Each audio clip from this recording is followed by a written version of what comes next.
ఆగ్నేయ బంగాళాఖాతంలో ఏర్పడిన తీవ్ర వాయుగుండం క్రమంగా తీవ్ర తుఫానుగా మారుతోంది. దీని ప్రభావంతో ఏపీ వ్యాప్తంగా పలు జిల్లాల్లో భారీ నుండి అతి భారీ వర్షాలు కురిసే అవకాశం ఉందని, ముఖ్యంగా కోస్తా జిల్లాలకు భారీ నుంచి అతి భారీ వర్షాలు కురిసే అవకాశం ఉందని వాతావరణ శాఖ స్పష్టం చేసింది. ఆ జిల్లాలకు ఇప్పటికే రెడ్ అలర్ట్ ప్రకటించినట్లు తెలిసింది. 28వ తేదీన ఇది తీవ్ర తుఫానుగా మారి కాకినాడ జిల్లాల సమీపంలోని కళింగపట్నం, మచిలీపట్నం మధ్య తీరం దాటే అవకాశం ఉంది. దీంతో ప్రజలు అప్రమత్తంగా ఉండాలని అధికారులు సూచిస్తున్నారు. ఇక ఇదే అంశంపై మరిన్ని వివరాలను మా ప్రతినిధి దత్తాత్రేయ అందిస్తారు. ఆంగ్లేయ బంగాళాఖాతంలో ఏదైతే తీవ్ర వాయుగుండం ప్రస్తుతం ప్రయాణిస్తుందో అది రానున్న 24 గంటల తీవ్ర తుఫాన్గా మారబోతుంది. అయితే ఈ తీవ్ర తుఫాన్గా మారబోయేటప్పుడు ఏ ప్రాంతాలపైన దీని ముప్పు ఉంది, ఏ జిల్లాలకి వర్ష సూచన ఉందనే తెలుసుకునే ప్రయత్నం చేద్దాం. మనతో పాటు తుఫాన్ హెచ్చరిక అధికారి జగన్నాథ్ కుమార్ గారు ఉన్నారు. వారిని అడిగి తెలుసుకున్నాం. సార్, ఇది ప్రస్తుతం తీవ్ర వాయుగుండంగా ఉంది, తీవ్ర తుఫాన్గా మారబోయే ప్రాంతాలు ఏ ముప్పు ప్రాంతాలు ఉన్నాయి, ఏ జిల్లాలకి ఇప్పటికీ ప్రస్తుతం రెడ్ అలర్ట్ నుంచి ఆరెంజ్ అలర్ట్ ఇచ్చారు? ఒకటి, ఆగ్నేయ బంగాళాఖాతంలో ఉన్న వాయుగుండం ఈరోజు అదే ప్రాంతంలో తీవ్ర వాయుగుండంగా కొనసాగుతుంది.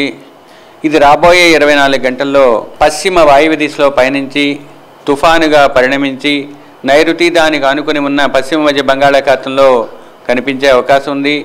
28వ తేదీ నాటికి అది మొదట వాయువ్య దిశలోను, తదుపరి ఉత్తర వాయువ్య దిశలోను పయనించి తీవ్ర తుఫానుగా పరిణమించే అవకాశం పశ్చిమ మధ్య బంగాళాఖాతంలో ఉంటుంది. అది 28వ తేదీ సాయంత్రం రాత్రి మధ్య ఆంధ్ర కోస్తా తీరం అనగా కళింగపట్నం, మచిలీపట్నం మధ్యలో ఉన్న కాకినాడకు సమీపంలోని తీరాన్ని తాకే అవకాశం 28వ తేదీ సాయంత్రం రాత్రి మధ్యలో జరిగే అవకాశం ఉంది.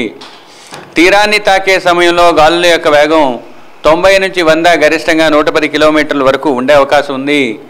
తీరాన్ని తాకే ప్రదేశానికి దరిదాపుల్లో సాధారణ ఆటుపోట్ల కన్నా 1 మీటర్ ఎత్తులో ముప్పెన ఉండే అవకాశం ఉన్నది. రాబోయే 5 రోజులు కూడా వర్షాలు పడే అవకాశం ఉంది. ముఖ్యంగా ఈరోజు కొన్ని ప్రాంతాల్లో, రేపు పలు ప్రాంతాల్లో, ఎల్లుండి ఆ మరుసటి రోజు అత్యధిక ప్రాంతాలలో, 5వ రోజు కొన్ని ప్రాంతాల్లో తేలికపాటి నుంచి మోస్తరు వర్షాలు ఉండే అవకాశం ఉంది. ఉరుములు మెరుపులు 5 రోజులు కొనసాగుతూ కోస్తా తీరం వెంబడి ఉన్న జిల్లాలపై బలమైన గాలులు వీచే అవకాశం ఉంది. ఇక మొదటి రోజైన ఈరోజు కాకినాడ, కోనసీమ, పశ్చిమ గోదావరి, ప్రకాశం, పొట్టి శ్రీరాములు, నెల్లూరు, తిరుపతితో పాటుగా చిత్తూరు, అన్నమయ్యలో 1-2 చోట్ల భారీ వర్షానికి ఆస్కారం ఉన్నందువల్ల ఆయా జిల్లాలకు ఎల్లో అలర్ట్ జారీ చేయడం జరిగింది. 2వ రోజైన రేపు కాకినాడ, కోనసీమ, పశ్చిమ గోదావరి, కృష్ణా, బాపట్ల, ప్రకాశం, పొట్టి శ్రీరాముల్లోని 1-2 చోట్ల అత్యంత భారీ, కొన్ని చోట్ల భారీ నుంచి అతి భారీ పడే అవకాశం ఉన్నందువల్ల ఆయా జిల్లాలకు రెడ్ అలర్ట్ ఇచ్చాము. శ్రీకాకుళం నుంచి పార్వతీపురం, మన్యం, విజయనగరం, విశాఖపట్నం, అనకాపల్లి, అల్లూరు సీతారామరాజు, తూర్పుగోదావరి, ఏలూరు, ఎన్టీఆర్, గుంటూరు, పల్నాడు, తిరుపతి, చిత్తూరు, అన్నమయ్య, వైఎస్ఆర్ కడప, నంద్యాల జిల్లాల్లోని 1-2 చోట్ల భారీ నుంచి అతి భారీ వర్షం పడే అవకాశం ఉన్నందువల్ల ఆయా జిల్లాలకు ఆరెంజ్ అలర్ట్ ఇచ్చాము. ఇక పశ్చిమంగా రాయలసీమ జిల్లాలైన కర్నూలు, అనంతపూరు, శ్రీ సత్యసాయిలో 1-2 చోట్ల భారీ వర్షాలు పడే అవకాశం ఉన్నందువల్ల ఎల్లో అలర్ట్ జారీ చేసాం 2వ రోజుకి. 3వ రోజుకి వచ్చేసరికి శ్రీకాకుళం నుంచి బాపట్ల వరకు ఉన్న ప్రాంతం అంతా కూడా రెడ్ అలర్టు. ఒక పార్వతీపురం, మన్యాన్ని మినహాయిస్తే పార్వతీపురం, మన్యం, పల్నాడు, ప్రకాశం, పొట్టి శ్రీరాములు, నెల్లూరు, తిరుపతి, వైఎస్ఆర్ కడప, నంద్యాల, కర్నూలులో 1-2 చోట్ల భారీ నుంచి అతి భారీ వర్షం ఉండే అవకాశం ఉన్నందువల్ల ఆయా జిల్లాలకు ఆరెంజ్ అలర్ట్ ఇచ్చాము. అనంతపురం, సత్యసాయి, అన్నమయ్య, చిత్తూరు జిల్లాల్లోని 1-2 చోట్ల భారీ వర్షానికి ఆస్కారం ఉన్నందువల్ల ఎల్లో అలర్ట్ జారీ చేస్తాం. 4వ రోజు కూడా అదే పరిస్థితి ఉంది. ఇక ఆంధ్ర రాష్ట్ర తీరం వెంబడి ఉన్న ఓడరేవులు అన్నింటిలో కూడా 1వ నంబర్ ప్రమాద హెచ్చరికని జారీ చేశాము. ఇక తీరం వెంబడి, తీరం ఆవల 35 నుంచి 45, గరిష్టంగా 55 కిలోమీటర్ల వేగంతో ఎదురుగాలు ఈరోజు వీచే అవకాశం ఉంది. రేపు 45 నుంచి 55, గరిష్టంగా 65. 3వ రోజు 60 నుంచి 70, గరిష్టంగా 80 వెళ్తూ సాయంత్రానికి వెళ్లేసరికి 90 నుంచి 100, గరిష్టంగా 110 కిలోమీటర్ల వేగంతో ఎదురుగాలు వీచే అవకాశం ఉంది. గతంతో వచ్చిన తుఫాన్తో పోల్చుకుంటే ఈ తుఫాను మరింత ప్రభావితం చూపే అవకాశం ఏమైనా ఉందా? ఒకటి, గతంలో వచ్చిన తుఫాను అంటే మీ ఉద్దేశం ఏంటో నాకు తెలియదు. హుద్హుద్తో పోల్చినట్టయితే హుద్హుద్ కన్నా తక్కువ, తిత్లీ కన్నా కూడా చిన్నదే. మిషాంగ్ సైక్లోన్ లేదా మిగ్జామ్ సైక్లోన్ అంటాం, దానికి దరిదాపుల్లో ఉంటుంది. కాకపోతే ఏ 2 తుఫాన్లు ఒకే విధమైన డ్యామేజెస్ నువ్వు, ఏ 2 తుఫాన్లు ఒకే విధంగా ఉండకపోవచ్చు.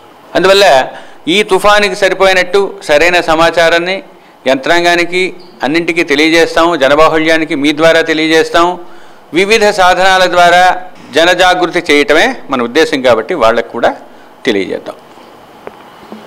చూసారు కదా, ప్రస్తుతం ఏదైతే ఈ తీవ్ర వాయుగుండం రాగల 24 గంటల్లో తీవ్ర తుఫానుగా మారబోతుంది. అయితే తీవ్ర తుఫానుగా మారబోయే ముందు ఇటు కొన్ని జిల్లాల్లో భారీ నుంచి అతి భారీ వర్షాలు కురిస్తే, అలాగే రేపు ఏదైతే ఉందో రేపు కొన్ని జిల్లాల్లో మోస్తరు నుంచి భారీ వర్షాలు కురిస్తే, అలాగే 28 నాటికి తుఫానుగా మారబోతుంది కాబట్టి కోస్టల్ ఆంధ్రప్రదేశ్ మొత్తం కూడా ఇటు భారీ వర్ష సూచన నమోదయ్యే అవకాశం ఉంది. ఒక మన్యం జిల్లా తప్ప శ్రీకాకుళం నుంచి బాపట్ల వరకు కూడా భారీ వర్షాలు నెలకొనే అవకాశం ఉంది. అలాగే తీరం ఏదైతే ఈ కాకినాడ జిల్లా వైపుగా దాటుతుంది కాబట్టి కాకినాడ జిల్లాలో కొంత మచిలీపట్నం నుంచి కళింగపట్నం వరకు కూడా కొంత ప్రజలు అప్రమత్తంగా ఉండాలి. అక్కడ తీరం దాటే సమయాల్లో కూడా భారీ నుంచి అతి భారీ వర్షాలు కురిస్తే, అలాగే బలమైనటువంటి ఈదురుగాలు వేస్తాయి కాబట్టి ఇటు మత్స్యకారులు కూడా వేటకు వెళ్ళకూడదు. అలాగే రేపు ఏదైతే 50 నుంచి 60 కిలోమీటర్లు వేగంతో గాలి వీస్తే, అలాగే ఏదైతే 28వ నాటికి ఏదైతే తీవ్ర తుఫాన్గా మారుతుందో అప్పుడు మాత్రం 100 నుంచి 110 వేగంతో గాలి వీస్తాయి కాబట్టి మత్స్యకారులు ఎట్టి పరిస్థితుల్లో కూడా వేటకు వెళ్ళకూడదు. అలాగే పోర్టులకి కూడా ఇప్పటికే 1వ నెంబర్ హెచ్చరిక కూడా జారీ చేశారు. అలాగే ఇటు రైతులకు సంబంధించి ఇటు ప్రయాణికులు ఎవరైతే ఉన్నారో